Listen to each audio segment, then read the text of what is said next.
In one life, you play games and listen to podcasts about games. The other life is lived in the Metaverse.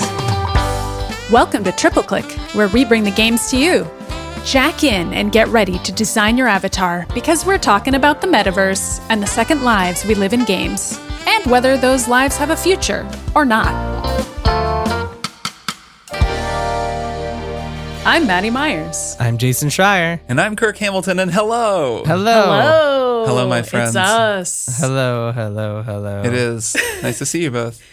It is great to see you both. Yeah. It's another week, another episode of Triple Click. It sure is. And this week it falls to me to remind our listeners that if they just can't quite get enough of us and they're willing to open their wallets ever so slightly, they could go to MaximumFun.org/join. And then after becoming members, they could get access to one monthly bonus Triple Click episode. Ooh. A Beans Cast, a Beans Talk, if you will. And what are we talking about this month, fellas? We're talking about video games, but we're also talking about a TV show. So it's a TV show about video games, specifically Mythic Quest, the newish, couple years old Apple TV Plus show from the creators of Always Sunny that we all really like and is interesting and funny, and I think will give us a lot to talk about, both about games and TV. So that'll be exciting. That's for this month. And workplaces. Yeah. And workplaces. Oh, and boy. so many things. Yeah, so that's seasons 1, 2, and then there's like a couple little interstitial episodes between the two seasons. Which are so good. Both of those were good, too. They are Those will be great. Yeah, Talk worth about- catching up on. If you're a Max Fun member, go catch up before our Beans Cast, because it's really good, and you will enjoy listening to us talk It's a fun about show. Yes. And Apple TV Plus just gives away memberships for free like candy. So if you don't true. have it and you want like a year or 6 months or whatever, it's not hard to get that. easy one to obtain. Yeah. It's true. But for just the regular schmegular mainline episodes, we are all playing Half-Life together, and we're going to talk about it on next week's episode. And we are going to spoil Half-Life 2. it, I believe. Yes, we should say Half-Life 2, not Half-Life 1. Oh, sorry. Of course. What am I saying? Half-Life 1 we don't care about here. We won't even be discussing No it a interest. little bit. It won't even come up. We're only talking about Half-Life 2. Correct. We're plunging into the G-Man. Who is he? We don't even know, and only Kirk Hamilton can tell us. And we will talk about that next week. Yes, and that is going to be spoilers for the base game. Not the episodes, not Alex, just the base game. I just finished last night. It's a good ending. It's going to be fun. Yeah. I'm still in Ravenholm. I think Jason's beaten Ravenholm, right? Jason, you're done with that? Yeah, but we'll save this talk for next week. Yeah, who cares? You have some ground to cover. So grab your gravity guns and get throwing stuff. What do you do with a gravity gun? Get gravitying. Get gravitying. Get throwing stuff? Yeah, that's what we all say when we pick up our gravity gun. Okay, so this episode, I am the king of this episode because I will also be introducing our topic, which is what's the deal? What's the deal with the Metaverse? That is a great question. The buzzword that is everywhere. Jerry Seinfeld never asked about Not a this. question that Jerry asked. It's true. Though I kind of wish Jerry that he had. did not, but I have been, because everywhere you go, it's like Facebook wants to build a metaverse, Epic wants to build a metaverse. It's just the hottest buzzword since blockchain. Yeah, Is it? which Yeah, I we guess are that not maybe going it to is. explain blockchain. We are going to do everything we can to avoid explaining blockchain to our listeners, but we will explain the metaverse, or at least I will. The metaverse is one of my favorite brainworms for whatever reason. I just really enjoy reading articles about it and the history of it. And so I read an article this week about the Ariana Grande concert in Fortnite, which happened as we record this just a couple days ago. It is ongoing. You can watch the pop star Ariana perform a show. It's not exactly live, it's pre-recorded and you can sort of participate in it, but it's live in the sense that it's only happening for a limited time, and the Ariana costume can be unlocked as well. And so people can run around in Fortnite, all of them embodying Ariana Grande's essence together. And that is a part of the world we live in. And so this article is on TechCrunch. What is Fortnite? And it just casually uses the term metaverse by saying Fortnite's Ariana Grande concert offers a taste of music in the metaverse. Just sort of taking it as a given in this headline that you would know what the metaverse is, and also that the metaverse is Fortnite and that Fortnite is a part of it. And I would say that's true. So I feel like the metaverse has been kind of defined as both interchangeably with the word multiverse, like as people use it in the Marvel Comics world, like the multiverse of madness, if you will. I feel like those two words are very similar and people use them interchangeably. Wait, can I just ask you something about the concert first? Sure, of course. Yeah. Why did I move past this? It's the most important thing happening this week. When you go into Fortnite, I know Fortnite has been doing this a bunch in recent years, like having these big events and stuff. When you go into Fortnite for a concert, is it still like a battle royale and people just have decided not to kill each other to watch? No, it's a separate thing. It's like it's a separate thing. It's like a limited time mode, basically, that's just for the concert. So like when Christopher Nolan was screening stuff in Fortnite, you would just sit there and watch the Christopher Nolan movie on a screen in the game, and you can't kill anybody. I feel like that by definition kind of defeats the purpose of a metaverse, because the whole idea of a metaverse is you can do whatever you want. But if it's like disabling your commands... I mean, is that the whole idea of a metaverse? Because it turns out that the definition is relatively simple. So a metaverse is basically just a shared virtual space, like a video game or a virtual world, that also crosses over with our actual reality. So like Ariana Grande performing in real life and also in the game simultaneously, and players in real life interacting with one another and her. That is an example of real life intersecting with a virtual world. And also the fact that you can use real money in Fortnite to purchase items. All of those things are metaversey, if you will. Although I feel like the multiverse part of it, I think Fortnite has been part of what's muddied the waters here, because even Donald Mustard kind of uses metaverse as being multiverse. Like I have this quote from him in our little outline here where he says his goal with Fortnite. Explain who that is. Yeah, so he's the creator of Fortnite, and so his real name is Donald Mustard. I feel like he sounds like a video game character. He's a Clue character. Yeah. He's so Colonel Mustard created Fortnite.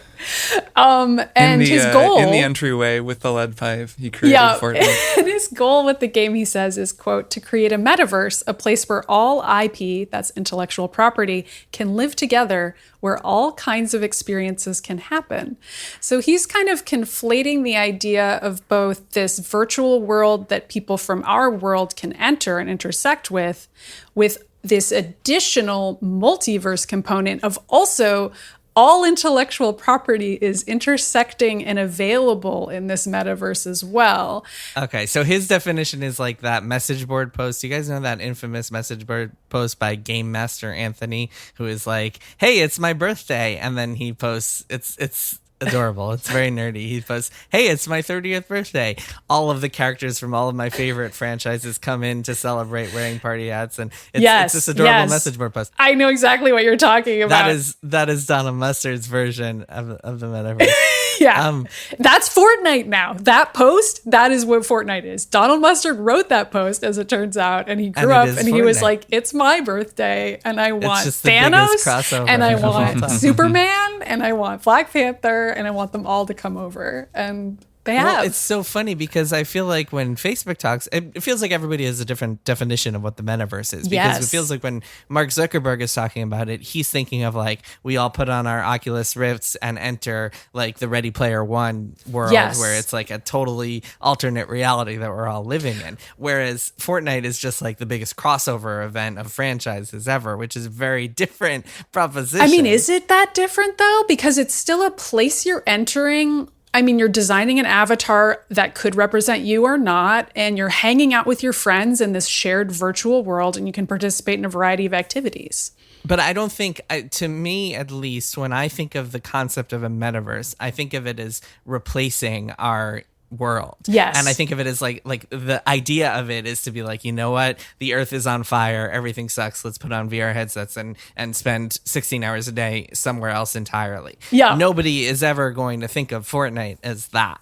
No, right? well, so I guess that's why there's so many different definitions. Ask us again in 20 years. Let's see how the planet is doing then, and how Epic Games is doing as a company. Well, part of the whole concept of this is that you have to be able to sense that world. So it has to be like the VR and maybe the tasteometer and the smell sniffometer and the audio. Like you have to be able to have the senses. You're describing the fictional representations of the metaverse. So I would argue, and most people who study the metaverse would argue, that there has never been a real life version of the metaverse. Like something like Fortnite is the closest thing we have to it. Like going to see Ariana Grande perform and sort of embedding yourself in that world and like seeing a pop star perform for you is the closest we have, but it's really not the metaverse as it's depicted in fiction. So metaverse is actually a term that was coined in Snow Crash, which is a 1992 cyberpunk novel. It's by Neil Stephenson.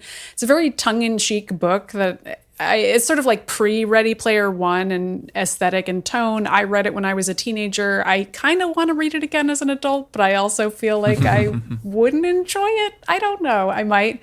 So that's 1992. And there have been a whole bunch of other fictional depictions of the metaverse. I originally had Who Framed Roger Rabbit on this list as well. I believe that's in the 80s. I want to say, 1988. And my other examples were Space Jam, the first one in 96, The Matrix in 99, Ready Player One in 2011, the book, we can talk about the movie later, and Wreck-It Ralph in 2012. So all these examples, like there's a reason I didn't put the Lego movie here because I felt like it didn't quite work, but all of these examples have people jacking in to this other world. The Matrix is also kind of an unusual example here.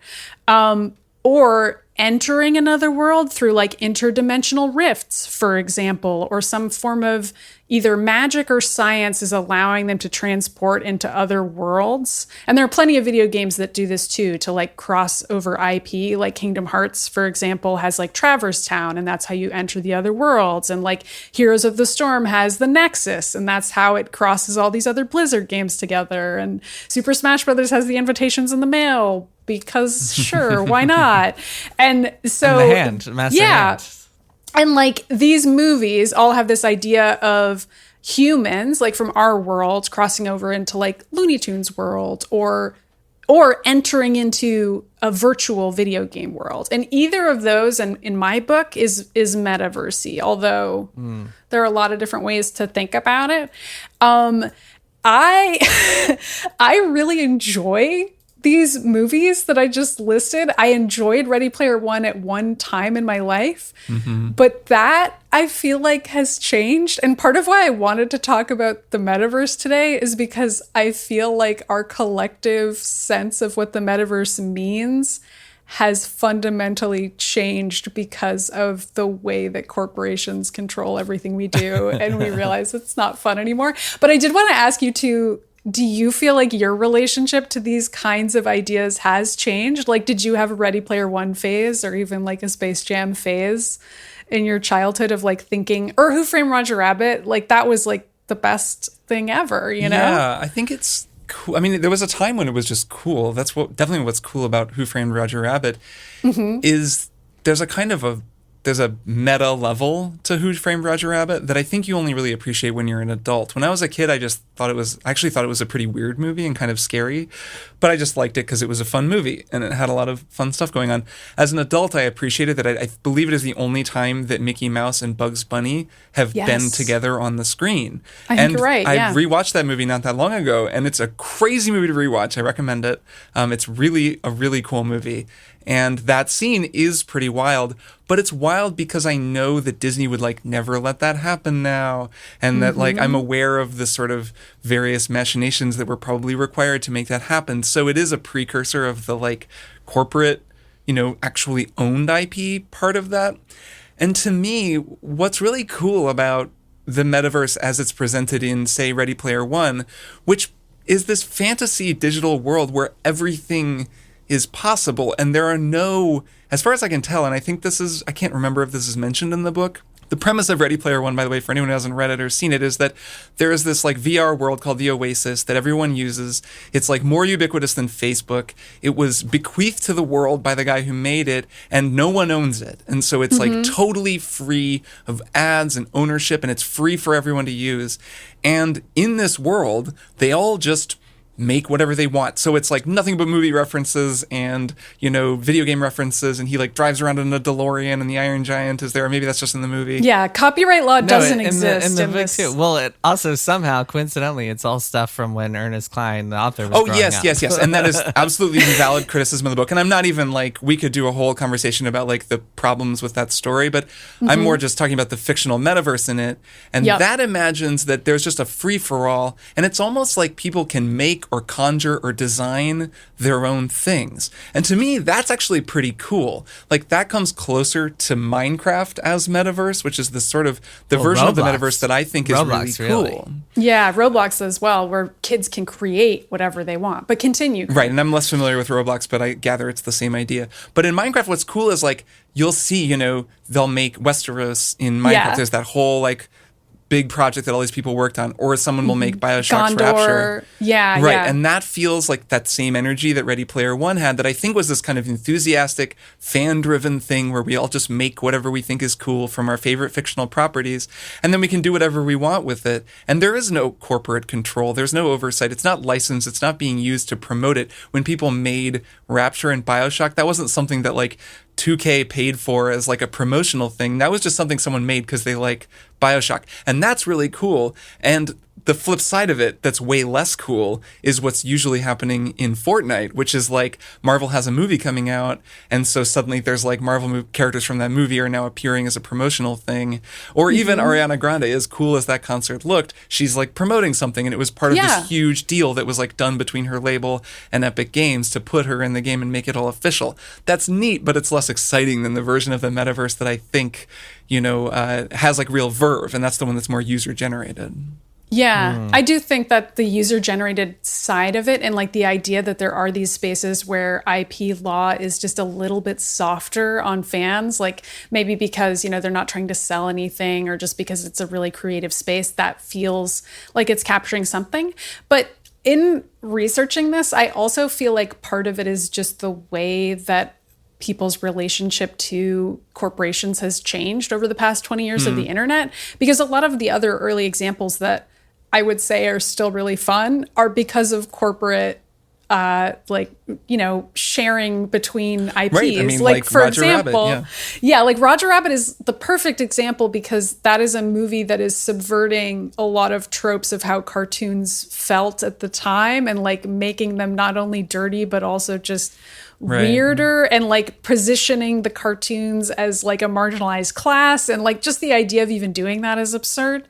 But I feel like so in the very early 2000s, well, first of all, Kingdom Hearts 1 came out in 2002, and I feel like when that game came out, I mean, Jason, you can tell me what you thought of it as a kid, but like I thought that it was very special and cool that like Disney was willing to have their properties be in a video game, because in 2002, I think I had a pretty different relationship with Disney as a brand. Like I just saw them as one brand among many other brands, as opposed to this hyper successful conglomerate that owns my soul and the souls of everyone I know. And it's terrifying. Like it was just like, oh, Mickey Mouse is in a video game that is similarly funny and weird and cool to him being in Who Framed Roger Rabbit. Like what a nice weird thing. And like some of the other examples, like I found this list of Tony Hawk Pro Skater appearances. Like apparently Wolverine and Darth Maul were in that game in 2001, which were also like familiar. Star Wars, and I think the first X-Men movie was like probably the reason for Wolverine to be in that game. But like that game also has real human beings in it, and like the idea of Darth Maul being in it was just deeply charming to me in a way that I feel like it wouldn't be now. Like if Tony Hawk came out and was like, now Thanos is in the game, I'd be like, this sucks now. So I do feel like something has changed. Well, now they felt very, when Kingdom Hearts came out, the idea of a crossover felt pretty special because it wasn't happening very often. Same with like, I remember there's a fighting game series. I think it was Soul Calibur. They like wound up putting Link in the Nintendo version and like Tekken characters in the PlayStation version, that sort of thing. And that felt special. I mean, yeah, in general, I think the charm of these big crossover events is that they're rare. And same thing happened with the MCU, where like, because nothing like that had ever been done before, it was very appealing. Nowadays with Fortnite and everything else, because it happens every week, it's lost a lot of its appeal. To me, the most interesting thing about the metaverse is not brands and these giant crossover brands, and it's kind of like the missed potential in Ready Player One is that it focuses. It's just kind of an excuse to get all nostalgic and focus on 80s movies instead of what was really interesting about that world, which is that like humans had to create this alternate reality because they live in a dystopia in real life, and that to me has always been what's really interesting about the metaverse. Or really, I mean, I guess you could say that something like that exists on the internet, in the sense that since we were all kids, you could go on the internet and become someone else and live a different life and have kind of two lives. One is your real person who goes to school or goes to work, and the other is the person who lives on the internet. You're like doing the monologue from the beginning of The Matrix right now. There are two Mr. Andersons. One, exactly. Upstanding. Anyways, I won't do the whole thing. That's great. But so I guess in some ways that has already kind of come to fruition. I am very curious as to like with her garbage. Sorry. Thank you, Kirk. I'm very curious as to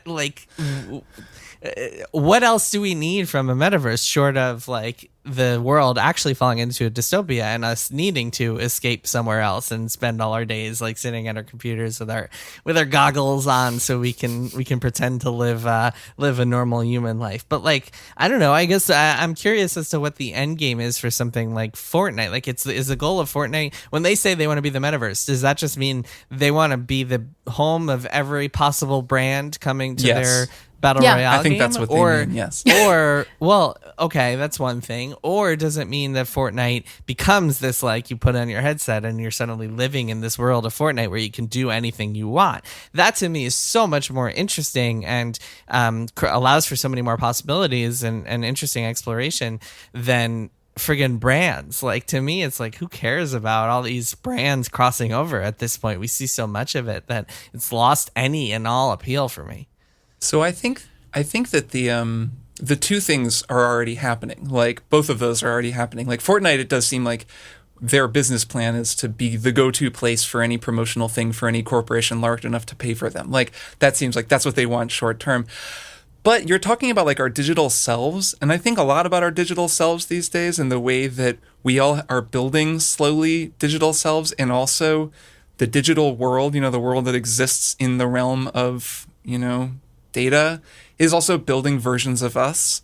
And some of the parts of those digital selves are owned by different companies, the way that like Facebook has a version of you that's a pretty convincing version of you to a kind of scary degree. And this is something that I'm more and more aware of, and I think a lot of people are more and more aware of, as we're sort of more concerned about privacy and like who owns my behavior and the things that I've done. And as more of what I do is done online, someone is just logging all of that and is basically recording every moment of my life, and will soon be able to just make a version of me. And we are kind of heading in that direction. So the interfaces are sort of narrowing the gap as they increase in their sort of ease of use and ubiquity. Our phones have definitely done this. If we get into some sort of augmented reality world or a place where it's just kind of all around us, that's like just narrowing. But it's already narrowed quite a bit from where it was 20 years ago. And the gap is just closing until there will be a point where we just exist in this virtual selfhood. I mean, we already really do. Like, so much of the metaverse, it's not a thing you can quite put on a VR headset and exist inside of. But if you just get on Twitter or Reddit or really wherever, the triple click Discord, heck, it's like there's so much smashing together of IP. There's so many people making up their own stories, making memes and like building things and, making character designs and fan art that sort of combine things into different stories. That feels way more like there's a future to that, and it'll just keep developing and keep growing and keep kind of becoming more like closer to our lived reality. Yeah.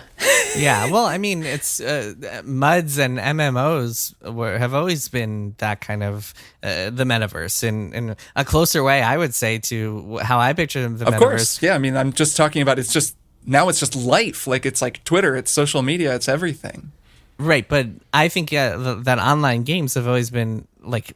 Online RPGs in particular have been closer to the idea of this metaverse than Fortnite has ever been, at least for me. And again, maybe that's just because my definition of the metaverse is different than Mr. Mustard's. But I see it as like you log into World of Warcraft or your favorite MUD or whatever, and you can spend many, many hours a day there living out a different life and becoming a different personality. You interact with different people than you do in real life, and that to me is a lot more interesting. And yeah, to your point, Kirk, about internet personas, I think what social media has done in the past 10, 15 years has blurred the lines between our internet persona and our real life persona to the point where like many, many people out there, maybe not, I feel like our real life personas come through a lot more on this podcast, but like people out there, the many, I have like 300,000 followers on Twitter. None of those people, like most of those people have no idea who I am, but they think they do because they know my Twitter persona, right?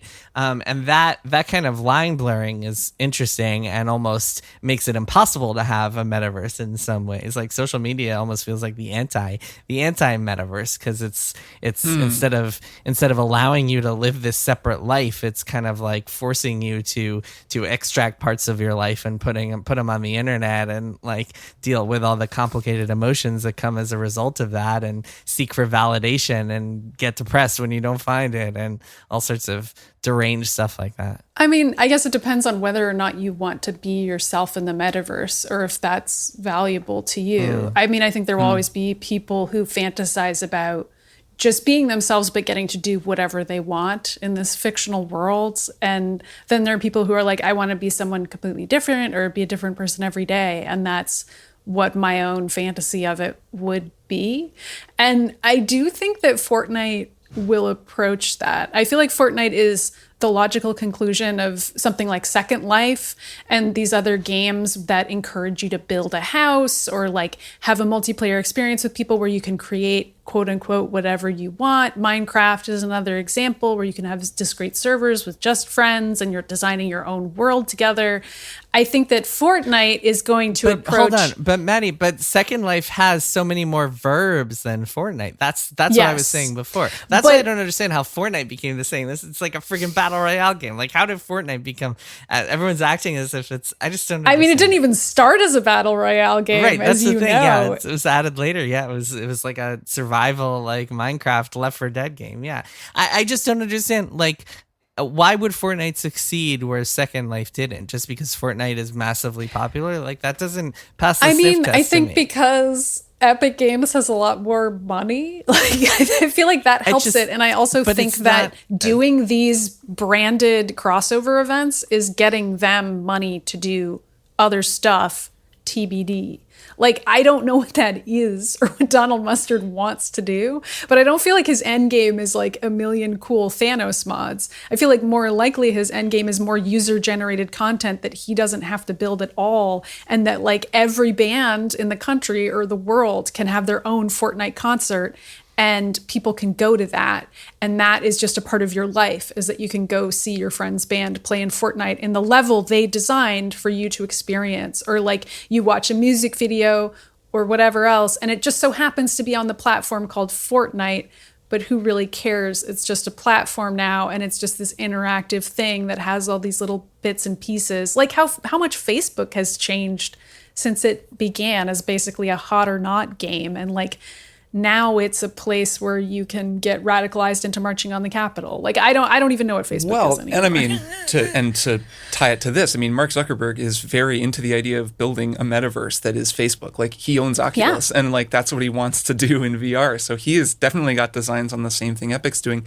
To this distinction that the two of you are sort of teasing at between something like Second Life and something like Fortnite, there's also just the question of ubiquity and accessibility. I mean, Fortnite is everywhere. It's extremely easy to play, and tons of people can play it, even though it's not actually like maybe as good of a platform for a metaverse as something like Second Life would be, it's so much more just everywhere that it just is the thing right now that so many more people can use, that it's just much more likely that it will be the home for, whatever, like just for the moment. And there'll totally be a time in 5 years or whatever where it'll be something else, and we'll look back at Fortnite and be like, man, good times. Mm-hmm. Well, that's the thing. The idea of, so Kirk, to the point you made at the beginning of this conversation, the reason that Oasis in Ready Player One succeeded is because nobody owned it. And I think that is going to be the fatal flaw with all these companies. It's like when I log onto the internet, or when I open up my computer and I log onto the internet, I'm aware that like a few big companies are kind of watching everything I do, but I also know that I have the freedom to go on any website I want, to avoid using Amazon if I want, to avoid using Twitter if I want, avoid using Google, et cetera, et cetera. And just the openness of it all, and just knowing that like there's nobody really pulling the strings when I go to when I type in a bot, like a URL on my web browser, because nobody can control like, oh, I'm typing in, I don't know, CNN.com, and it's actually going to send me to MSNBC.com, at least on the free internet as it exists now. I think that is what's appealing about it, and that consequently would be what was appealing about a metaverse. But if you log into a metaverse knowing that it's like, this is the Facebook branded metaverse, and you see the giant Facebook logo everywhere, or like this is Fortnite and Epic Games is controlling everything that's on here, I think that immediately just loses any potential like appeal that this concept has as something that people would consider part of their lives. I would say I'm totally with you personally. Like, I feel the same way. I don't think that causes it to lose any possible appeal that it would have to people. I think a lot of people would just be fine using the Facebook metaverse, as evidenced by all the people that just happily use Facebook. I would certainly feel that way, though, and I do agree with you that at least for the time being, it's just a kind of a bummer about the state of affairs that, Facebook is paying for Oculus to make this headset, right? That's just one example of many, but like Epic is paying for Fortnite to do what they're doing. Like, somebody is fronting them bill, and as a result, they get to own the space that we're in. And I could see that being the case for a long time. And the small, dying, optimistic part of me would like to believe that at some point there could be like an open version of it once the technology becomes ubiquitous enough. Because there is a feeling, when I just think of the whole internet and the way that we all just kind of share whatever, and so many people just use whatever IP they want to make whatever they want, and by and large they're able to, and you can see these organizations trying to like file copyright lawsuits and like stamp things out, but it's just like someone being swarmed by bees and like swinging their hands around. Like, there's just no way that they're going to be able to keep up because of the size of the world and because of the way that these things work. And that actually makes me feel sort of heartened to see that, because that metaverse, like if you just think of the internet itself as a metaverse, that is outside of the control of any corporation, and I think at least for a while will remain so. That's what I was saying. One thing I should mention also is that none of us have really spent a lot of time with Roblox, so I don't want to talk too much about that. Right. But I think to the points that both of you were making earlier about user-generated content and that being an important part of this whole kind of puzzle that is the metaverse, one of the reasons Roblox is as massive as it is, I think when it had its IPO a few months ago, it was like some ridiculous number in the billions, many billions of dollars. Got it. That was probably the Bloomberg headline. I think it was Roblox IPO, some ridiculous number, many billions of dollars. Yes, you can tell that I'm a business reporter. Bloomberg News. One of the reasons that, or actually I would say the main reason that Roblox has become as big as it is because the people who are making stuff in it can sell what they are making and make a profit off of it, and therefore directly are rewarded by this thing. And I suppose that is one way to get fans. I mean, Kirk, I see your point. I think, yeah, definitely enough people to hit a certain threshold would certainly not care enough about the metaverse being owned by a single company. But certainly this would help them bypass any inherent obstacles, which is them being able to make money off of the thing. And I think that's kind of an important distinction here. And one of the reasons that maybe Roblox is the closest that we've come to this concept is because people are really heavily incentivized to go and make stuff for this thing because they can make a ton of money doing it, like in the millions. audience if they make things just right. Similar to YouTube in a lot of ways. And Second Life was this way too, where people would like make clothes and houses and stuff in Second Life and make a lot of money. Were they able to sell it? I thought Second Life have like an official marketplace in the game where you could like buy and sell? I don't know if it was in the game, but there were definitely people who made a living for a long time, like making clothes and making items. Selling assets and stuff. Yeah. Roblox has like facilitates it within the game, so it makes it easy to make money. And they probably get a cut, which I'm sure things. Oh yes, too. Yeah, much smarter to do it that way. I mean, exactly. I feel like that's a more ethical version of the future, where these are just platforms where anybody can create what they want and sell it without it being all owned by Epic or all owned by, Microsoft or whomever we imagine is owning each of the competing metaverses. Mark Zuckerberg, I guess. But I think the more likely reality is competing metaverses, and you have to decide which one you're going to log into. And, all of my friends are on the Facebook metaverse, but I want to go check out the concert on the Fortnite one. And it's such a limiting thing, right? When you're limited, because you're not just buying into something that somebody else owns. You're also limited in the amount of stuff that you'll see. Like if we go back to this idea of like all of your faves interacting, that's what. So I have not seen the new Space Jam movie, but I've read about it. Only your Warner Brothers faves. That's so weird that it's Disney like just, faves. Especially because like Warner Brothers like has made some cool things over the years, but they're not. Like only Disney really has the kind of terrifying purview where it's like all Star Wars and Disney and Marvel. But like if it's just Warner Brothers, it just feels kind of weird. And it's the sort of thing you'll see in video games where it's like just Capcom characters or whatever. And it's like kind of cool, but you're like, yeah, but what if Mario was here? That would be cooler. But then Super Smash Brothers is also like, it started with just Nintendo characters, but like part of what makes it fun is that you're like, Joker from Persona is in here, like Ryu from Street Fighter's in here. Like it's fun to have those other crossovers in the mix, but you can only have them if those corporations are shaking hands with one another. Or if you have an open platform, which like to get to the I guess I'm always ringing the user-generated bell, but like when you're playing a game and like, Thomas the Tank Engine is in Skyrim or whatever it is, like the way that modders, that's like half of what modders do is like just break copyright law and like insert things where they shouldn't be, because that's what people want, because it's cool. So as long as the platforms are still somewhat open. You will not be surprised to hear that Roblox has a big copyright problem. Oh, I'm sure that it does. And I mean, a lot of these questions are sort of like, how is copyright law going to evolve over the next 50 years? Because ever since the thing where Disney like changed the law so that a copyright lasts so much longer, it's led to so many problems. And I mean, just across the board, like don't even get me started on the DMCA, and like don't even get me started. And it's a mess. Like it's like laws that don't make sense, that are enforced incorrectly, and there need to be better laws. Not that I have a lot of faith that like our government is capable of like creating better laws, but they could at some point in the future, and that could really change the trajectory for like what we're talking about right now. Yeah, I agree. And also, I was trying to think of the first ever metaverse, like in human history. And first of all, I was thinking about Sherlock Holmes and Sherlock Sholmes, which we've been talking about a lot, which is like the idea of how many times Sherlock Holmes has been in other pieces of media, and the copyright issue that led to Sherlock Sholmes being created in Lupin, which we talked about on the show a while back. And I was like, Sherlock Holmes isn't really a metaverse. I have to go back further. I have to go deeper, one level deeper. And I was thinking about Shakespeare. Falstaff is in multiple plays, but I went even deeper than that. I think the first ever metaverse is ancient Greek mythology. I was hoping that that's where you were going to Nobody owns Tiresias, y'all. Like nobody owns Odysseus. Like you can put these characters. There was no copyright law, so you could put whatever characters you wanted into whatever plays or epic poems you wanted, and all of those stories were shared. And like Tiresias could be like one type of guy in one story and a different type of guy in a different story. And that's part of what's so fun about reading those old plays, at least for me. So anyway, I think we should go back to that, like whatever time period that was, because the ancient Greek metaverse was actually pretty sick, and it was like pre-computers, pre-Snow Crash, and like pre-everything else. And this isn't a metaverse. This is just the crossover. These are just crossovers.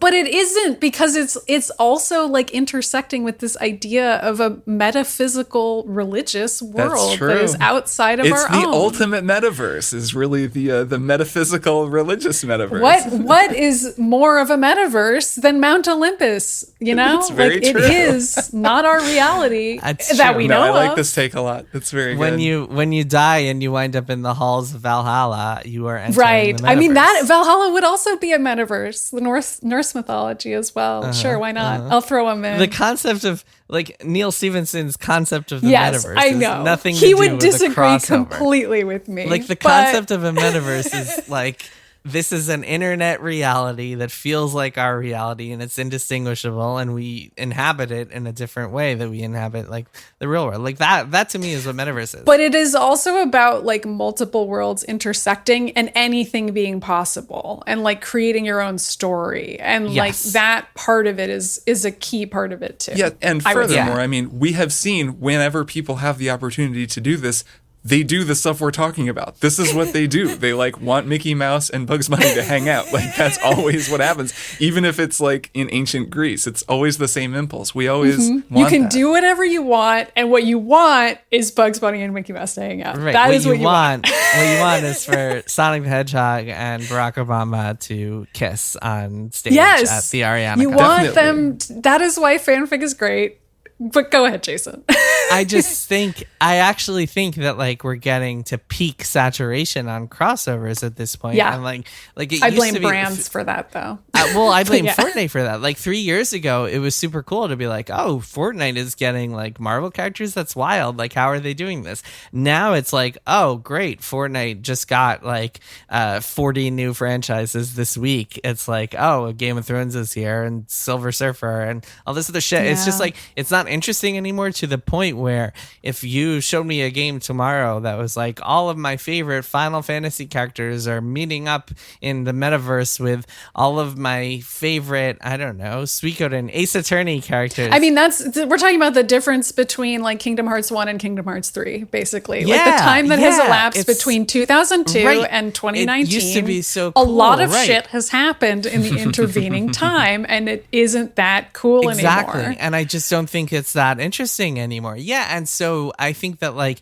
the concept of metaverse is this brand crossover. And Kirk, to your point, like I don't even think that it's that interesting anymore to like be able to log into a video game and have Mickey Mouse like fight Sephiroth or something, since that happened already. Even the two names. Not if it's the whole point. It's just something that happens as a byproduct of our shared digital space. But I just don't think. But I don't think that's. I don't think that. I think that used to be interesting 15 years ago. That was a lot more interesting to people than it is now. Now it just sort of is. It's just a fact of the internet. Everywhere you go, you see these things. But that's why I'm just incredibly skeptical that Fortnite's concept of a metaverse will ever really amount to much other than Fortnite just staying super popular as a game and being like a place where weird things happen. I just don't see I mean, I agree. Fortnite is a blip in the broader conversation of the metaverse, though I don't think that any of the three of us think that Fortnite is the future of the metaverse. When I say Fortnite, I just mean any concept of the metaverse that is like all of our favorite brands will come together here, as opposed to this is a place that is like going to be an alternate reality for people. That's what's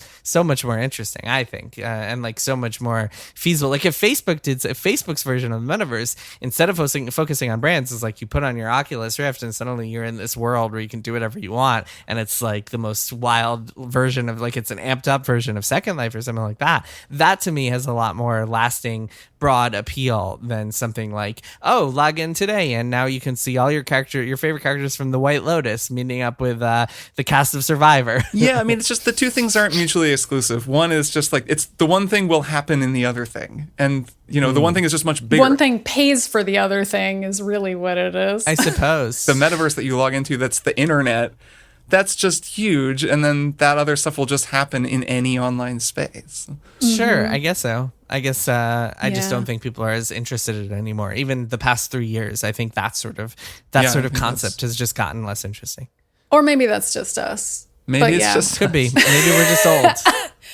Yeah, maybe we're just old. Well, I guess we can leave it there. I could run down the timeline of all the things Disney bought because I wrote all of that down, but I think it's a little depressing. Suffice it to say, I think that just looking at the past few years of acquisitions is part of what made me get sick of the metaverse, is just brand acquisitions.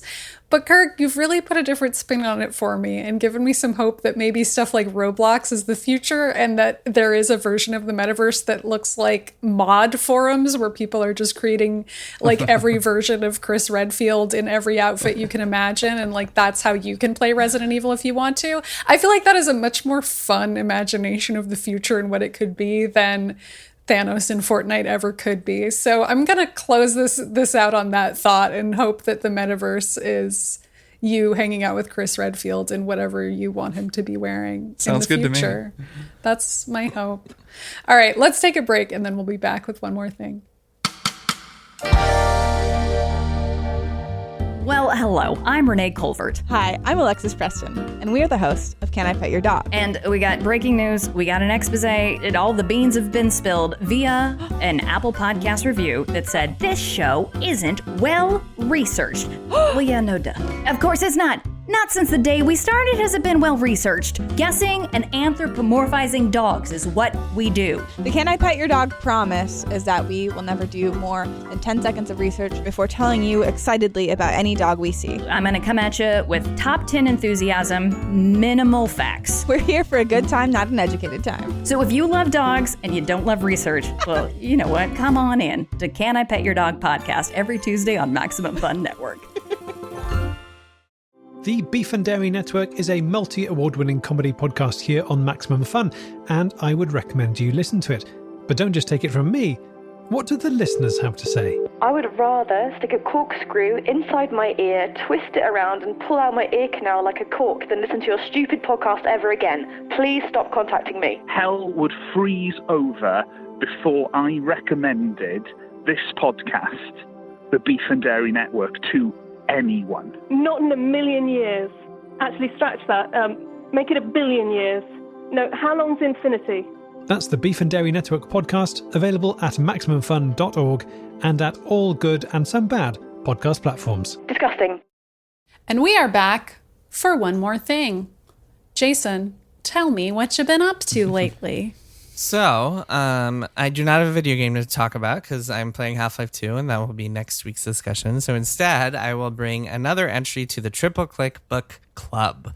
I've been reading a book I've read a couple of books recently, but one I wanted to talk about is a book called New Teeth by the author Simon Rich. Have either of you heard of Simon Rich? Are you familiar with Simon Rich? Yes. I have. You've talked probably about from him you. before. Yeah. I've talked about him before. Yeah. So Yeah. he's this great author I've been following for a very long time, very prolific comedy writer. He's written for tons of things now. He wrote for SNL for a while. He wrote for one of his books wound up turning into that show Miracle Workers. I don't think it's super popular, but I've seen. Did he write the pickle thing too? He wrote the pickle thing, that turned into that Seth Rogen movie, An American Pickle. He wrote the short story that turned into that, and then wrote the screenplay as well.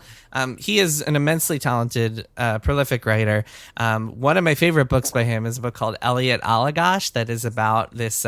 It's this amazing, it's a little novel. It's like a short novel, a novella almost, but longer than a novella, about this 8th grade kid in private school in New York who winds up befriending the richest kid in the world who is also an evil, devious schemer, and it's all about this rich kid's schemes to turn this kid into a popular kid, and it's a brilliant book.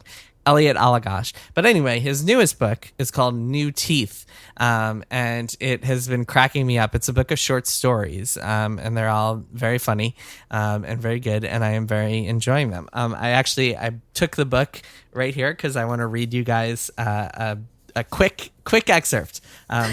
Great. From New Teeth. This story, I'm going to read you the first few words of this story. This story is called The Big Nap by Simon Rich. Chapter 1.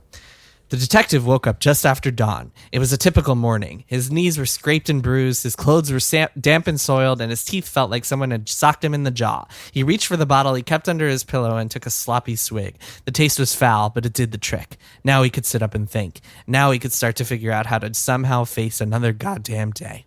He stared at his reflection in a mirror. He wasn't getting any younger. His eyes were red and bleary. His scalp was dry and itchy. He was 2 years old, and soon he would be 3.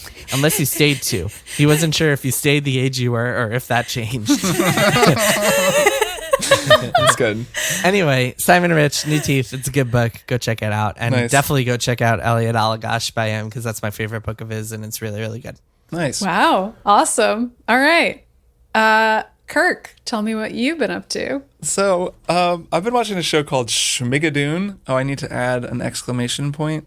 Because it has an exclamation point in the title. Is that the musical show? It is. I've seen ads for this. It's called Schmigadoon. Yeah, I don't know how this wasn't on my radar, given my interests, but I started watching it. So this is a show on Apple TV Plus, produced by Lorne Michaels, so it has a kind of a SNL energy, starring Keegan-Michael Key and Cecily Strong as the two leads, though it's also got, it's got Fred Armisen, it's got Kristen Chenoweth, it's got Alan Cumming, who's amazing in it, it's got Jane Krakowski just showed up, Martin Short has a small role, so it's like a whole lot of people. Who's who? Who's who, did you say? No, who's who. A who's who. I think you said who's who. Like, who's playing which character? I'm like, well, Keegan-Michael Key is playing Josh, and Cecily is playing Melissa. So this is it's very funny. It's a send-up of musical theater that is also, of course, a very loving tribute. All of the episodes are directed by Barry Sonnenfeld, so it has that kind of Barry Sonnenfeld TV energy specifically. This is the guy who directed Men in Black and, I don't know, The Addams Family and a lot of things, but he also made Pushing Daisies, if anyone watched that show, which had a very musical energy. And this is even more that. Great choreography by a guy named Christopher Gattelli, who's like a Broadway choreographer. And a lot of the show is like, has that kind of Broadway energy. So let me just explain what it is.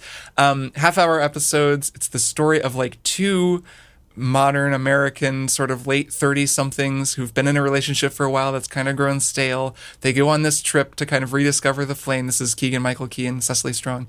They get lost and they find themselves in basically Brigadoon. So it's, if you know the plot of Brigadoon, the musical, it's that there's this city, this magical city that appears, I think in the Scottish Highlands. I haven't seen Brigadoon in a long time. Like once every 40 years or something like that. And then it's there for a week and then it goes and this guy discovers it and he has to decide whether he wants to stay in Brigadoon forever or not. This is the same kind of idea, only the whole town is ridiculous. It's like from the 1940s, so everybody's like really old-fashioned in all these ways. And it's also a musical, so everything looks like a musical. They're on sets, like it's all very like, looks like lighting on a set. And they can't leave until they find true love, so they are, of course, trapped there. And then they just find, it's like, so it's two normal people where people just start singing all the time, and like music starts playing from the sky, and they're like, nope, I'm not singing. Like Keegan-Michael Key refuses to sing, so like a musical cue will start when he's like talking to someone and he's like expressing some feeling he's having and he's like, nope, not happening, and he like walks away. So it's that kind of energy. It's really, really fun. And I mentioned the choreography because they do a lot of really long takes where they've really worked out the set and like all the staging, and they're moving the cameras, and they'll do, Kristen Chenoweth just did this huge like one take musical number that's super fun if you're into that kind of thing. The show's, it's like not very long. They're moving through a lot of stuff. It's sort of all over the place in terms of the actual story, but if you just watch, it's like 6 or 7 episodes of a half hour of just like really polished, silly, you know, people that you probably like being funny and singing songs, and like, especially if you're in a musical theater, it's a very loving parody. So I'm really enjoying it, just as a sort of palate cleanser, fun show to watch. So I recommend it. So that's Schmigadoon. It's on Apple TV Plus, and I think the final episode is about to air, and we'll find out what happens. So it's all original music then? It is, but they're very true to the source material, but they really sound like, you know, they just did a like Music Man number. Kristen Chenoweth's number sounds just like You've Got Trouble, is that what it's called, from Music Man, where it's like T rhymes with P, same that kind of stands energy. for pool. Yes, yeah, of course. So it's like each song kind of has a corollary. It's an homage of something. Yeah, and her Cecily Strong's character is like a musical fan, so there'll even be times where she's like, "Oh, okay, so this is, you know, The Sound of Music, so I know what archetype you are," and you know, that kind of thing. That's fun. I would enjoy that.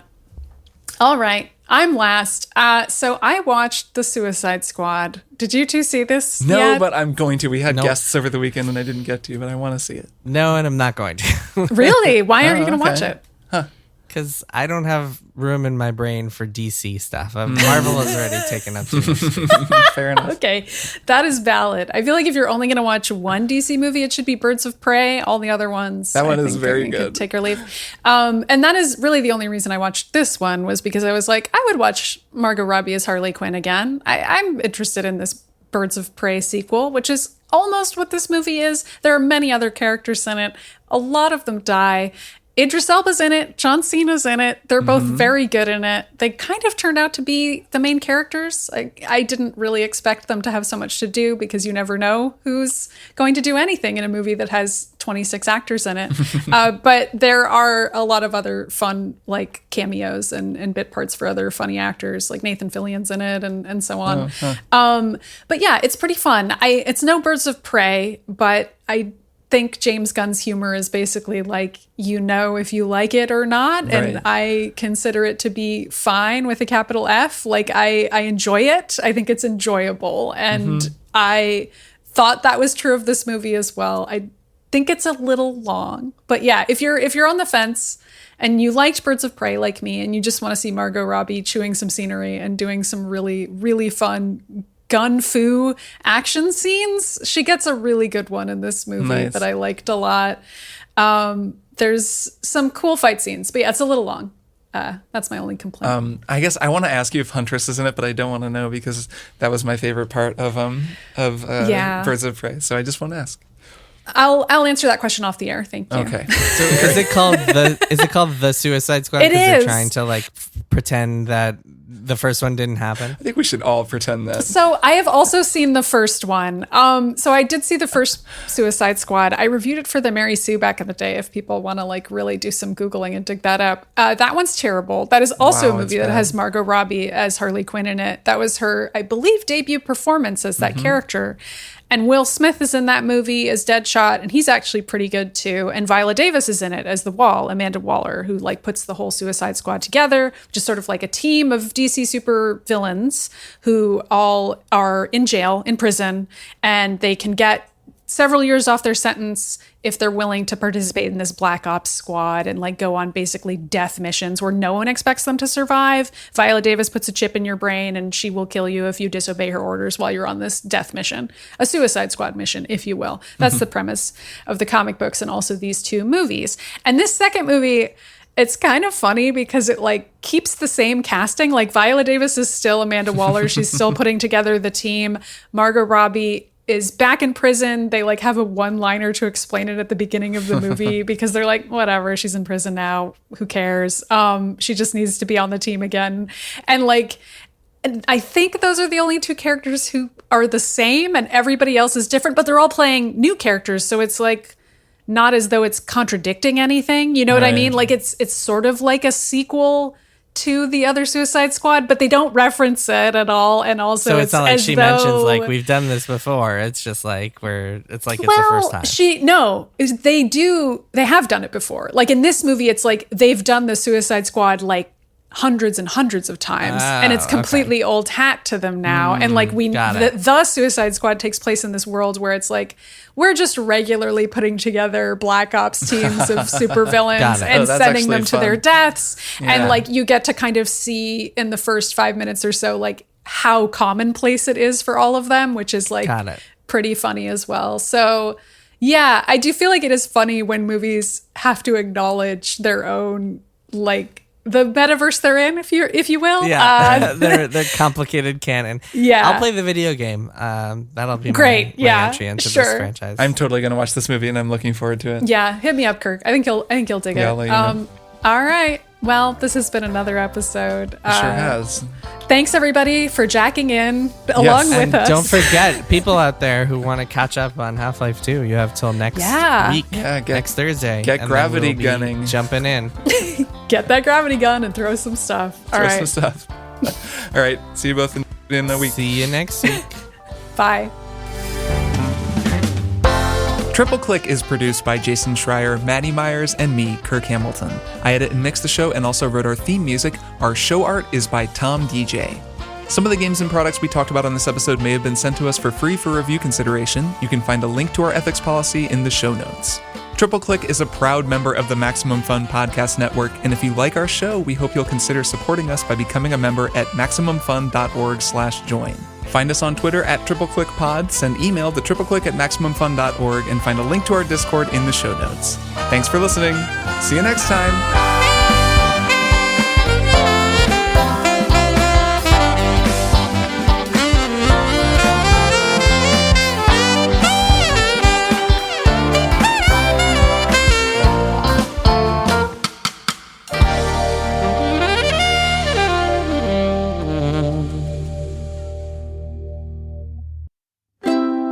MaximumFun.org. Comedy and culture. Artist owned. Audience supported.